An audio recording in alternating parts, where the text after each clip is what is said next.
available to you. Issue number 3, and this is a big emotional issue. Many Jewish people will point to the millions of Jewish people who were murdered by so-called Christians with the approval of certain churches. They will mention the Crusades, the Inquisition, the Pogroms, and the Holocaust.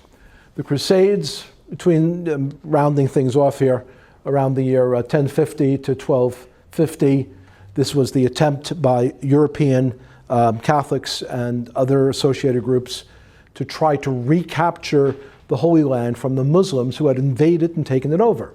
The Holy Land passed out of Jewish hands in the year 135.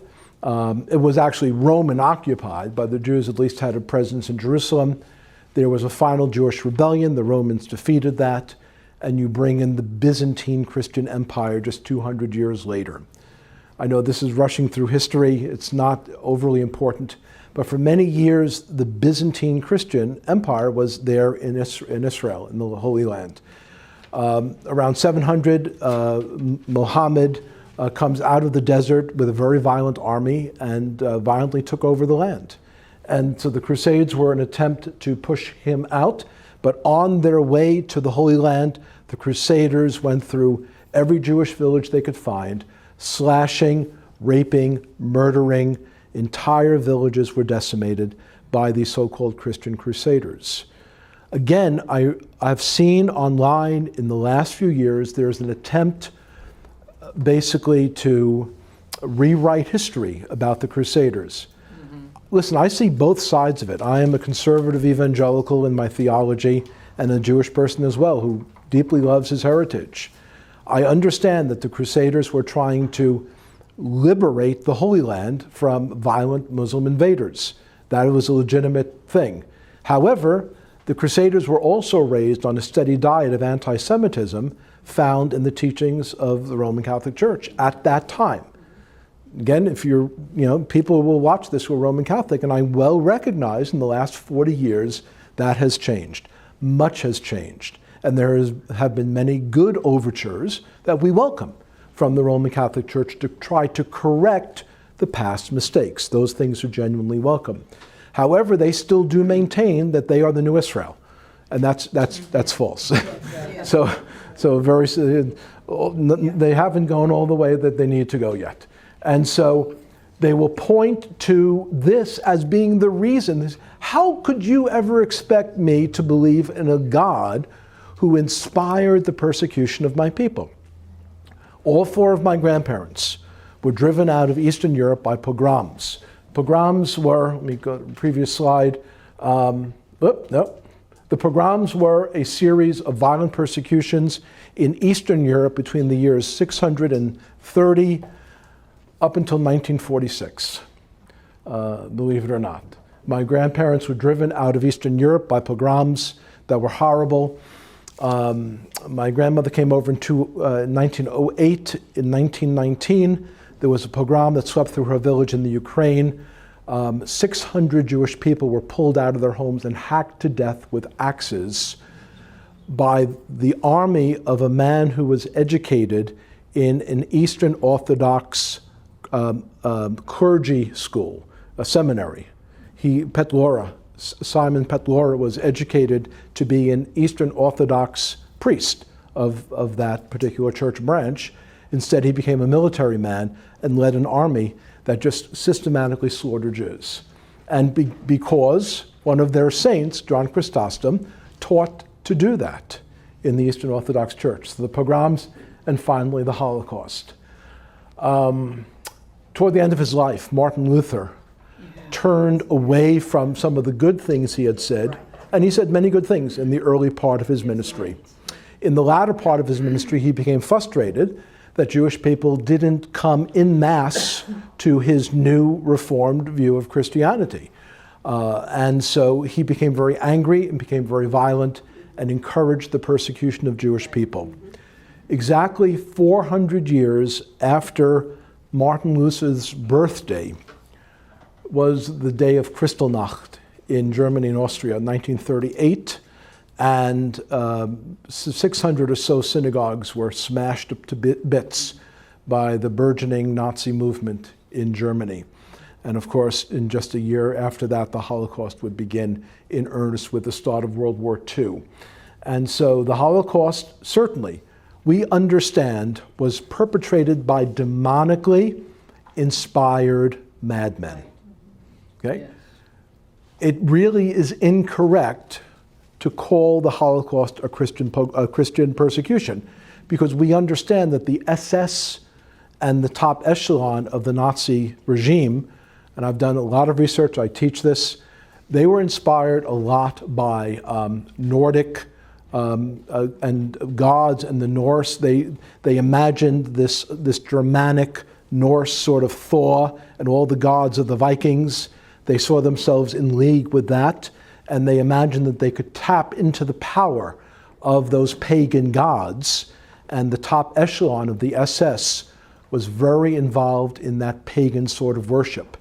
The symbol of the two S's on the arm that was tattooed on the inside arm of all the SS officers is basically a symbol of that Viking religion, and they had embraced that. Really? So again, this is not a Christian persecution. However, it was a fertile field in that Christendom, both the Roman Catholic Church and the Eastern Orthodox Church, had taught anti-Jewish theology for years.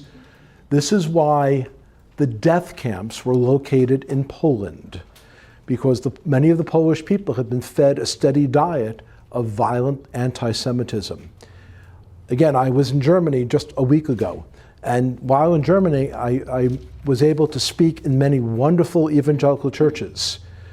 Hitler understood that there were many evangelicals in Germany. He didn't dare try to locate the death camps there. Instead, they were located in an area where there was no good Bible teaching, very little Bible teaching. And that is one of the tragedies of our recent history. So Jewish people will point to these historic events and simply say, how do you want me, how do you expect me to come to faith in the God of those who have persecuted our people? I could never believe in this. And so you need to be able to respond to this sensitively, not rushed, and realize it's going to take more than one session. We say here what they are saying is true, and you need to agree with it. Any attempt to try to dispute what we had just said is simply trying to argue with history.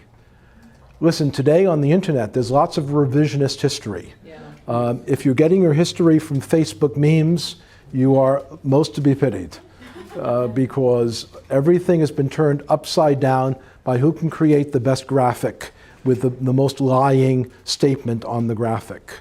For those of us who study history and have to teach it, it is just maddening to see what goes on Facebook regarding the attempt to revise history. And that, by the way, that goes on by both the left and the right. Both groups are guilty of this. And I say that as a conservative. I say that as a conservative. I see it on both sides.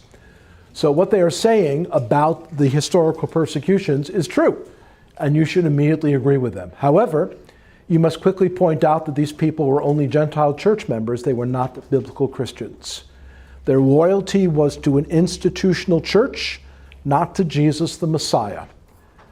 Explain. If you have an ear, an open ear, a willing ear, explain to your Jewish acquaintance that the true, genuine Christian loves the Jewish people. This might be a new concept for them. I wrote this phrase 25 years ago. Nowadays, I need to revise this. More and more Jewish people are understanding that evangelical Christians are standing with them.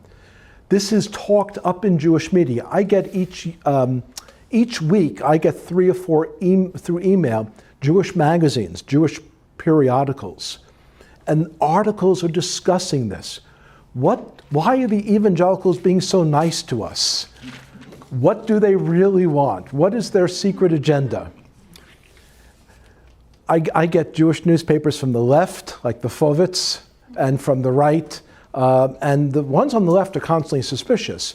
The Jewish newspapers in the center are increasingly accepting of the fact they really do like us, because we have something in common with them. They're now being persecuted, and we were persecuted. They like us because they like the Bible.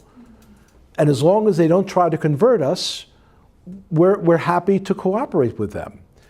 So here's the bottom line. If you develop a friendship with a Jewish person, you have sincerely and got to have it in your mind that your friendship with them is unconditional.